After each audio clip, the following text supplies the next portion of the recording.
দর্শক স্বাগত জানাচ্ছি গাংচি TV online sport official Facebook পেজে। দর্শক, ব্যতিক্রম সংবাদ আবার সাথে আমি আছি। মূলত যশোর অভয়নগর উপজেলার পানি সংগ্রাম কমিটির যিনি ভবদহ সংগ্রাম কমিটির আহ্বায়ক রণজিৎ বাওয়ালি, আমরা তার বাসায় এসেছি।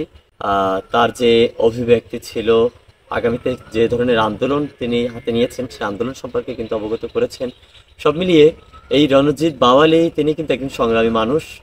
বিগত দিনে সংগ্রাম করতে যেয়ে কিন্তু তিনি নির্যাতনের শিকার হয়েছেন, যার ফলশ্রুতিতে তিনি আজ চোখ অন্ধ, অর্থাৎ তিনি চোখে দেখতে পারেন না।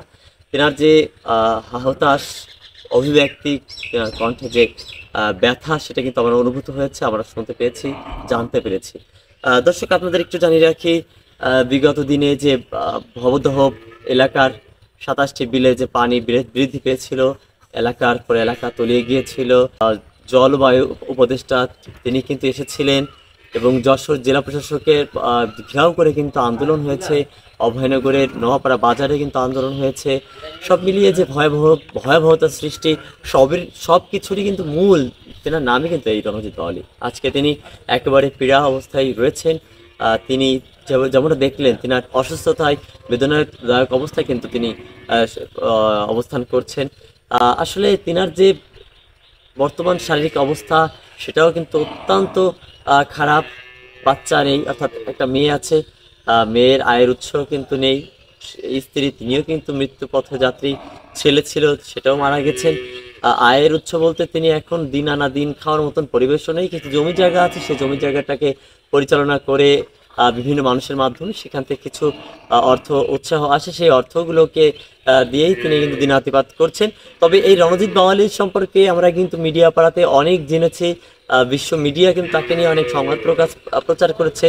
জাতীয় পত্রিকা থেকে, আন্তর্জাতিক পত্রিকা থেকে, বিভিন্ন গণমাধ্যম কর্মীরা কিন্তু তাকে নিয়ে অনেক আলোচনা হয়েছে।